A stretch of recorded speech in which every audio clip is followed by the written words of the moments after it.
Hello girls, आज हम start कर रहे हैं नेक्स्ट एक्सरसाइज 7.4। ये स्टार्ट करने से पहले हम यहाँ पर इसके कुछ बेसिक कंसेप्ट्स देखते हैं।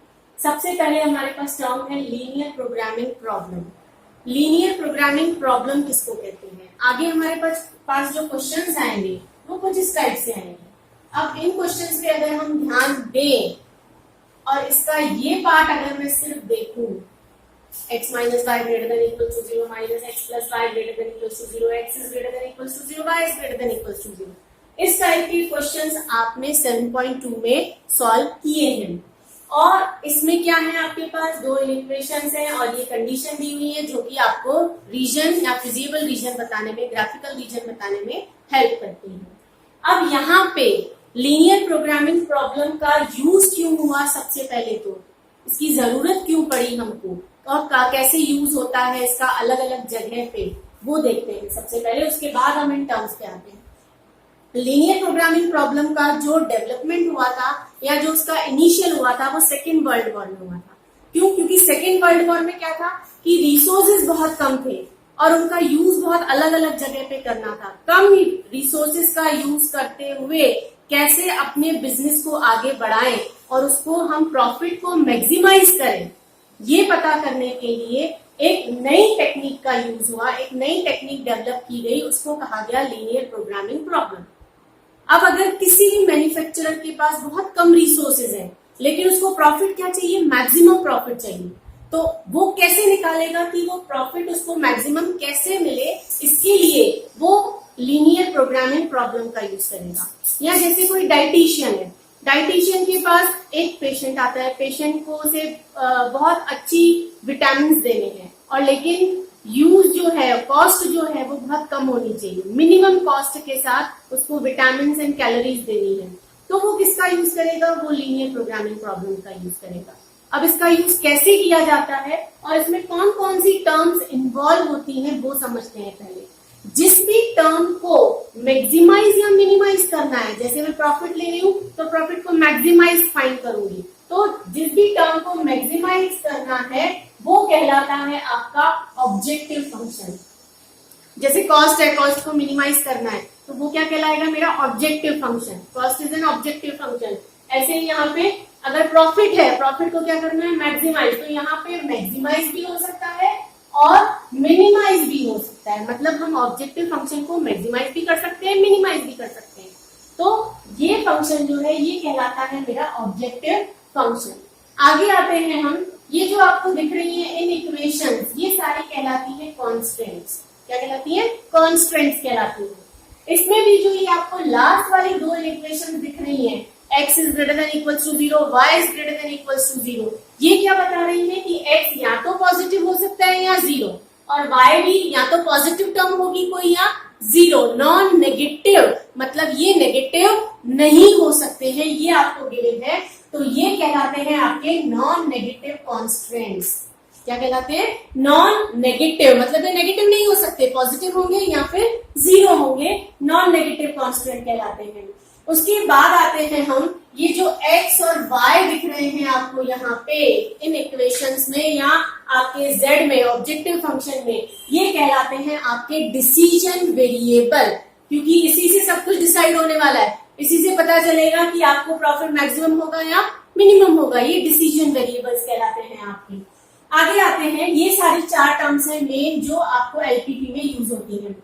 आगे आते हैं, किसी भी एलपीपी का हमको सोल्यूशन निकालना है तो मतलब हमें क्या निकालना है? सबसे पहले अगर मैं आपको दो इक्वेशन दे रही हूँ, x plus 2y is equals to 7 and x plus y is equals to 4, मैं कहूँ कि इस साइमल्टेनियस इक्वेशन का आप सोल्यूशन निकालिए, तो आप क्या निकालेंगे? आप निकालेंगे x और y, क्योंकि यहाँ पे दो वेरिएबल दिख रहे हैं x और y। अगर तीसरा होता तो आप तीसरे की वैल्यू भी निकाल देते। मतलब अगर किसी भी इक्वेशन का सोल्यूशन हमको निकालना है, मतलब हमें क्या निकालना है? उस इक्वेशन में जो वेरिएबल्स हैं उनकी हमें वैल्यू फाइंड आउट करनी है। इसी तरह से एलपीपी के सोल्यूशन में भी हमें क्या करना है? अगर मुझसे कहा जाए कि एलपीपी का सोल्यूशन फाइंड करो तो मैं क्या फाइंड करूंगी? उसमें जो भी डिसीजन वेरिएबल्स होंगे उनकी वैल्यू फाइंड आउट करूंगी। इससे एक स्टेप और आगे बढ़ते हैं। अगर हमें कहा जाए कि फिजिबल सोल्यूशन फाइंड आउट करो, फिजिबल सॉल्यूशन फाइंड आउट करने के लिए ऐसा सॉल्यूशन फाइंड आउट करना पड़ेगा जो कि सारी कॉन्स्टेंट्स को सेटिस्फाई करता हो। जितनी भी कॉन्स्टेंट्स इन्वॉल्व है सभी को क्या करे, सेटिस्फाई करे, यानी एक्स और वाई की ऐसी वैल्यू जो कि सभी कॉन्स्टेंट्स को क्या करे, सेटिस्फाई करे, वो कहलाएगा फिजिबल सॉल्यूशन। एक स्टेप और आगे बढ़ते हैं। अगर हमें कहा जाए optimal feasible solution find out करो, ऑप्टिमल का मतलब होता है मैक्सिमम और मिनिमम, दोनों में से कुछ भी हो सकता है। अब यहाँ पर अगर कहा जाए optimal feasible solution find out करो, तो ऐसा फिजिबल सॉल्यूशन, यानी उसके लिए हमको पहले फिजिबल सॉल्यूशन फाइंड आउट करना पड़ेगा, फिर उसमें से एक ऐसा चूज करना पड़ेगा जिस पर आपके ऑब्जेक्टिव फंक्शन की वैल्यू जो भी हमसे मांगी जा रही है मैक्सिमम या मिनिमम वो हो, तो वो हो जाएगा हमारा ऑप्टिमल फिजिबल सॉल्यूशन। अब हम लेते हैं यहाँ पे 7.4 का क्वेश्चन नंबर 1। क्वेश्चन नंबर 1 है मेरे पास, maximise z is equal to 11x plus 8y, x is less than equal to 4, y is less than equal to 6, x plus y is less than equal to 6 and x and y are greater than equal to 0। यहाँ पर इस portion को हम अभी हाल फिलहाल छोड़ते हैं, इन equations पे ध्यान देते हैं। तो सिमिलर तरीके से सॉल्व करना है जैसे 7.2 में किया था हमने, सेम वही table, inequation x y points and region. अब यहाँ पर फर्स्ट इन इक्वेशन मेरे पास है x is less than equals to 4, तो करस्पॉन्डिंग इक्वेशन होगी x is equals to 4, x की वैल्यू है 4, तो ये x की वैल्यू 4, मतलब y है आपके पास 0, तो पॉइंट हो गया यहाँ पे 4,0। आते हैं रीजन पे, लेस देन इक्वल्स टू का साइन है, यानी ओरिजिन साइड होगा। नेक्स्ट आते हैं y is less than equals to 6, तो ये हो जाएगा y is equals to 6, y की वैल्यू 6 है, ये y 6 हो गया, x हो गया आपका 0, पॉइंट हो गया 0,6 और फिर से क्या होगा ये ओरिजिन साइड, क्योंकि लेस देन इक्वल्स टू का साइन है। थर्ड इन इक्वेशन पे आते हैं, x plus y is less than equals to 6, corresponding equation x plus y equals to 6। पहली बार x plus y equals to 6, x और y की वैल्यू निकालनी है। पहले लेंगे x is equals to 0, x equals to लिया हमने 0, तो y की वैल्यू आएगी आपके पास 6, यानी x लिया 0 तो y आ गया 6, तो पॉइंट हो गया 0,6। सेकेंड पॉइंट के लिए y की वैल्यू लेंगे 0, तो x की वैल्यू मिलेगी आपको 6, तो ये लिया हमने y की वैल्यू 0, तो x मिल गया 6, तो पॉइंट हो गया 6,0। इस तरह तीनों के हमारे पास पॉइंट्स आ गए हैं। अच्छा, लास्ट इक्वेशन का रीजन भी क्या होगा, ओरिजिन साइड, क्योंकि लेस देन इक्वल्स टू का साइन है। अब आते हैं ग्राफ बनाने पर, जैसे पहले हमने बनाया था उसी तरीके से। पहली equation x is equals to 4, point है 4,0, 4 x कोऑर्डिनेट है, ये x कोऑर्डिनेट पर लिया 4,0, x इज इक्वल्स टू 4, सिर्फ x में इक्वेशन है, तो लाइन जो बनेगी वो y एक्सिस के पैरेलल बनेगी, तो ये हमारी लाइन बन गई y एक्सिस के पैरेलल, और इसका हमने नेमिंग कर दिया x is equals to 4। Second inequation, अच्छा रीजन जो है वो है इसका origin side. Second inequation है y is equals to 6, points है 0,6, तो ये 0,6, और y वेरिएबल में इक्वेशन है, तो लाइन बनेगी किसके पैरेलल, x एक्सिस के पैरेलल, तो ये आपकी लाइन बन गई x एक्सिस के पैरेलल, और रीजन है कौन सा, ओरिजिन साइड, तो ये ओरिजिन है आपका। उसके बाद आते हैं थर्ड इक्वेशन पे, 0,6 एंड 6,0, ये 6,0, दोनों पॉइंट्स को हमने करना है ज्वाइन, तो ये दोनों पॉइंट्स को हमने कर दिया यहाँ पे ज्वाइन। ये आपकी इक्वेशन है x plus y equals to 6, और ये इक्वेशन थी y is equals to 6। Region कौन सा है इसका भी, ओरिजिन साइड, तो ये ले लिया हमने ओरिजिन साइड। अब आते हैं ग्राफ बनाने के बाद, ये कंडीशन दी है x is greater than equals to 0, y is greater than equals to 0, यानी हमारा फिजिबल रीजन कहाँ पर होगा, सिर्फ और सिर्फ फर्स्ट क्वाड्रेंट में होगा। अच्छा, सारे आपके एरोज जो है वो इधर ही मीट कर रहे हैं, तो आपका फिजिबल रीजन कौन सा हो जाएगा, ये। अदरवाइज आपका फिजिबल रीजन क्या होता, ये देखिए, ये ओरिजिन साइड था यानी इधर था।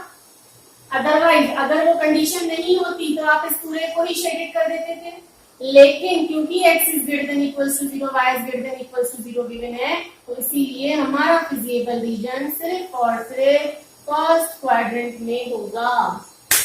अब आते हैं इसके फिजिबल रीजन पे। रीजन का नॉमिनेशन करें, जो भी शेडेड पोर्शन है उसकी वर्टाइसिस का आपको नेमिंग करना होगा। ये आपका O है, ये नेक्स्ट वर्टाइसिस है, इसको दे देते हैं A, इसके बाद नेक्स्ट वर्टाइसिस ये, इसको दे देते हैं B, इसके बाद नेक्स्ट वर्टाइसिस ये, इसको दे देते हैं C। तो आपका फिजिबल रीजन जो हुआ वो हुआ O, A, B, C, O। तो यहां हमने बता दिया कि feasible region is O, A, B, C, O। ये आपका फिजिबल रीजन हुआ। अब फिजिबल रीजन के साथ साथ आपको यहाँ पर इन वर्टाइसिस के पॉइंट्स भी लिखने हैं, यानी O, A, B, C 4 vertices हैं, चारों के आपको कोऑर्डिनेट्स लिखने हैं। सबसे पहले O, फिर A, फिर B और फिर आपका C। 4 वर्टाइसिस हैं। O मतलब ओरिजिन के कोऑर्डिनेट्स क्या होते हैं? 0, 0, तो ये 0, 0। A के कोऑर्डिनेट्स की बात करें तो ये देखें A कहाँ आ रहा है आपका? x एक्सिस पे। x कोऑर्डिनेट क्या है इसका? 4, तो x कोऑर्डिनेट हो गया 4 और x एक्सिस पे आ रहा है तो नेचुरल है y कोऑर्डिनेट क्या होगा आपका? 0, तो ये y कोऑर्डिनेट 0। अदरवाइज आप यहां से भी देख सकते हैं, लेकिन आपको समझ में आना चाहिए कि अगर पॉइंट x एक्सिस पे आ रहा है तो उसका y कोऑर्डिनेट जो होगा वो हमेशा 0 होगा। तो x कोऑर्डिनेट है 4 और y कोऑर्डिनेट हो जाएगा 0। B को देखें तो B 2 लाइंस के इंटरसेक्शन से बन रहा है। यहाँ से थोड़ा सा डिटेल है जो आपको पहले नहीं करवाया गया है 7.2 में। अब ये नई चीज है यहाँ से जो बहुत अच्छे से समझनी है आपको। B पॉइंट जो है वो 2 लाइन के इंटरसेक्शन से बन रहा है, एक ये लाइन, दूसरी ये लाइन, यानी x इज इक्वल्स टू 4 और x plus y is equals to 6। इसके कोऑर्डिनेट्स आपको यहाँ पे फाइंड आउट करने पड़ेंगे। कैसे फाइंड करेंगे वो देखिए। यहाँ पर हम लिखते हैं फॉर पॉइंट B के लिए हमें कैसे सॉल्व करना है। सबसे पहले देखेंगे B किन 2 इक्वेशंस के इंटरसेक्शन से बन रहा है। पहली इक्वेशन है x plus y is equals to 6 और दूसरी इक्वेशन है x इज इक्वल्स टू 4। ऐसी इक्वेशंस आपने 9th 10th में सॉल्व की है, वैसे ही सॉल्व करना है। x की वैल्यू 4 है, पुटअप करेंगे यहाँ पे तो y की वैल्यू मिल जाएगी। तो यहाँ पे हम दे देते हैं इसको equation number 1। Put x is equals to 4 in equation number 1 में जब हमने पुट किया तो ये 4 प्लस वाई इक्वल्स टू 6। तो y इज इक्वल्स टू यहाँ पर क्या आ जाएगा? 6, 4 प्लस में है, उधर जाएगा तो माइनस में, और ये हो गया y इज इक्वल्स टू 2। यानी x की वैल्यू जब 4 है तो y की वैल्यू होगी 2 और यही होगा पॉइंट हमारा B। तो B आ गया x 4 y 2। उसके बाद आते हैं C पर। C जो है ये पॉइंट दिख रहा है, C कौन सी एक्सिस पर है? y एक्सिस पर। जब पॉइंट y एक्सिस पर है तो उसका x कोऑर्डिनेट होगा 0 और कौन से कोऑर्डिनेट पर ये इंटरसेक्ट हो रहा है? 6 पर, तो ये आपका y कोऑर्डिनेट हो गया 6। ये मिल गए आपको चारों वर्टाइसिस फिजिबल रीजन के। अब इन्हीं वर्टाइसिस का यूज करते हुए हमें मैक्सिमाइज z निकालना है। उसके लिए हमें फॉर्म करनी पड़ेगी एक टेबल कैसे फॉर्म करेंगे हम वो देखिए। यहाँ पे टेबल फॉर्म करने के लिए यहाँ पे लेते हैं हम पॉइंट्स और यहाँ पे लेते हैं वैल्यू ऑफ z, और z मेरे पास है 11x प्लस 8y। ये टेबल हम फॉर्म करते हैं। यहाँ पे पॉइंट्स मेरे पास क्या क्या है उस पर ध्यान दें हम। पॉइंट मेरे पास है O, ओरिजिन, जिसके कोऑर्डिनेट्स है 0, 0। z की वैल्यू निकालने के लिए x की वैल्यू 0, y की वैल्यू 0, ये हम यहाँ पुट करेंगे। तो ये आपका हो जाएगा 11 into 0 plus 8 into 0। 11 into 0 will be 0 and 8 into 0 is also equals to 0, therefore 0 plus 0 आपका हो जाएगा 0। तो इसकी वैल्यू आ गई 0। यानी जब पॉइंट ओरिजिन है तो z की वैल्यू आएगी 0। इसी तरह बाकी वर्टाइसिस पर भी हम z की वैल्यू निकालेंगे। अब नेक्स्ट निकालते हैं a पर 4,0। a पर निकाला तो 11, x की वैल्यू है 4, तो ये 11 इंटू 4 प्लस 8 इंटू 0। पहला कोऑर्डिनेट x को रिप्रेजेंट करता है, दूसरा y को रिप्रेजेंट करता है। x की जगह डाल दिया 4, y की जगह डाल दिया 4। 11 4 जा 44, 44 plus 0 that is equals to 44। इसी तरह b पे जाए तो ये हमारा b के कोऑर्डिनेट्स है 4,2, तो ये हो गया आपका 11 इंटू 4 प्लस 8 इंटू 2। 11 4 जा 44, 44 plus 16, 44 plus 16 that is equals to 50, 50 और ये हो गया आपका 16। नेक्स्ट कोऑर्डिनेट है मेरा वर्टाइसिस है 0,6, तो ये हो गया 11 into 0 plus 8 into 6। 11 into 0 that is equals to 0 and 8 6 जा 48, तो ये हो जाएगा 0 प्लस 48 यानी 48। ये टेबल बनाने के बाद अब हम आते हैं फाइनल सॉल्यूशन पर। जो फाइनल हमको फिजिकल सॉल्यूशन निकालना है उसमें आपको कह रहा है मैक्सिमाइज z। मैक्सिमाइज मतलब मैक्सिमम वैल्यू, z की मैक्सिमम वैल्यू, जितनी भी वैल्यूज आई हैं आपके पास 4 वैल्यूज आई हैं, इन 4 में से मैक्सिमम वैल्यूज कौन सी है? मैक्सिमम वैल्यू कौन सी है? मैक्सिमम वैल्यू यानी सबसे बड़ी वैल्यू। सबसे बड़ी वैल्यू कौन सी दिख रही है आपको? 60 दिख रही है। z की सबसे बड़ी वैल्यू दिख रही है आपको 60, और किस पर दिख रही है? पॉइंट B पर दिख रही है। तो यहां हम लिखेंगे maximum value of z is 60 at point B, और B के कोऑर्डिनेट्स क्या है? 4,2, और यही हमारा ऑप्टिमम सॉल्यूशन भी है। ऑप्टिमम सॉल्यूशन क्या होगा? 4,2 होगा। x की वैल्यू 4 और y की वैल्यू 2। अगर कभी भी आपको z का ऑप्टिमल सॉल्यूशन निकालने की कहा जाए या किसी भी एलपीपी का ऑप्टिमल सॉल्यूशन निकालने के लिए कहा जाए, तो ऑप्टिमम सॉल्यूशन हमेशा जो फिजिबल रीजन होता है उसकी वर्टाइसिस से मिलता है। हमको ये वर्टाइसिस दिख रही है, इन्हीं वर्टाइसिस से आपको फिजिबल रीजन मिलता है। अब ले रहे हैं हम next question, question number 7। Question number 7 में आप देखेंगे कि हमें यहाँ फाइंड करना है मिनिमाइज z। मिनिमाइज z यानी z की मिनिमम वैल्यू फाइंड आउट करनी है, और उसी तरह से हमें यहाँ पे कंडीशंस दी हुई हैं, इन इक्वेशंस दी हुई है 2x plus y greater than equals to 7, 2x plus 3y greater than equals to 15, y is greater than equals to 2x and y non negative conditions भी हमें दी हुई है यहाँ पे, x is greater than equals to 0 and y is greater than equals to 0। तो similarly पहले के तरीके से यहाँ पे हमें टेबल फॉर्म करना है, उसी तरह से हमें पॉइंट्स निकालने हैं। तीनों इन इक्वेशन के हमने यहाँ पे पॉइंट्स निकाले हुए हैं, और साथ में उनका रीजन भी बताया हुआ है।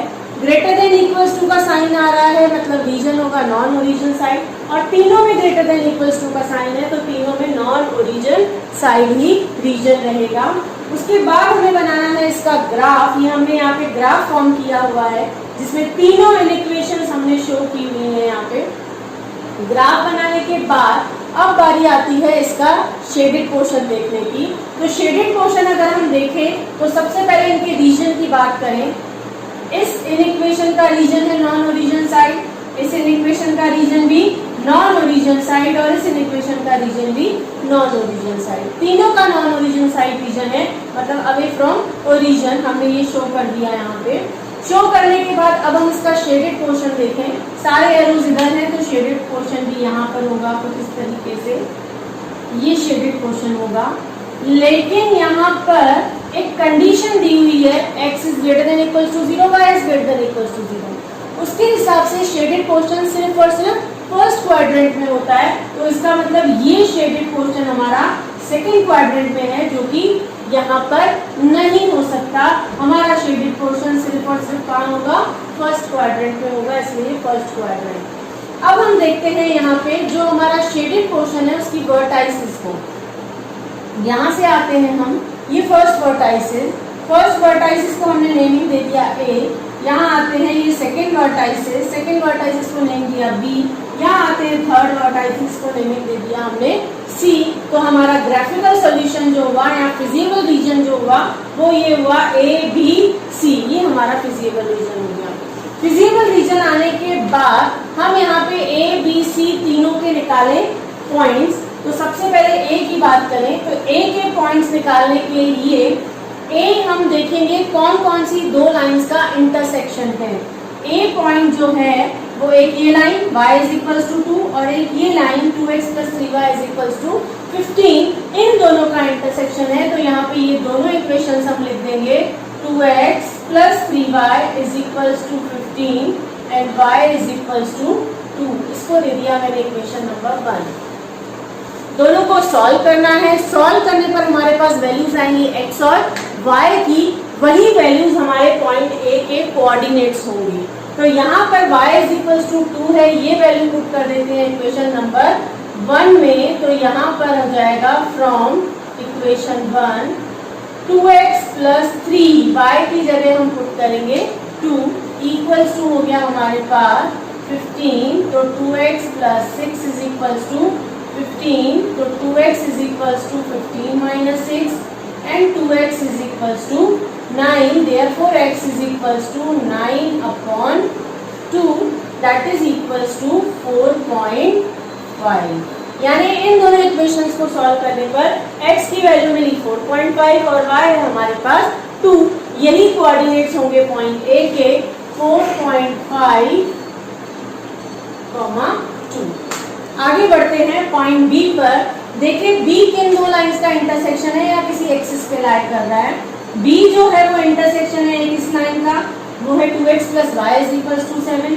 दूसरा इस लाइन का वो है 2x plus 3y is equals to 15। तो यहाँ B के कोऑर्डिनेट्स भी हमको निकालने पड़ेंगे। तो ये हम B के कोऑर्डिनेट्स यहाँ पे निकालते हैं फॉर पॉइंट B।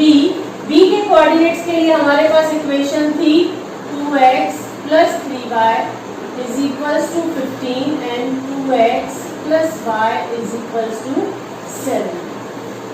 दो कैसी इक्वेशंस हैं ये? साइमल्टेनियस इक्वेशंस हैं।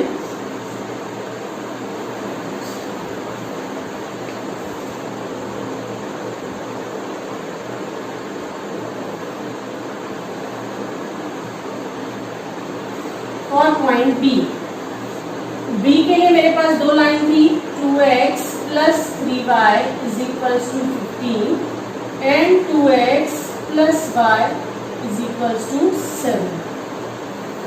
दोनों इक्वेशंस में हमने इसको ऑलरेडी इक्वेशन 1 दिया हुआ है, इसको दे देते हैं इक्वेशन नंबर 2।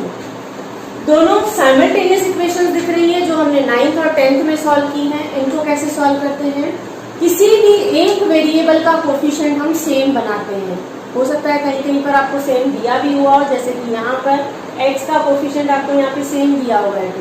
अगर नहीं है तो आपको सेम बनाना है। जैसे अगर सपोज करो मुझे y का कोफिशिएंट सेम बनाना पड़ता तो मुझे इक्वेशन 2 को किससे मल्टीप्लाई करना पड़ता है? यहाँ 3 चाहिए, तो इसलिए मुझे इक्वेशन 2 को 3 से मल्टीप्लाई करना पड़ता और पूरी की पूरी इक्वेशन को, एक सिर्फ y को नहीं।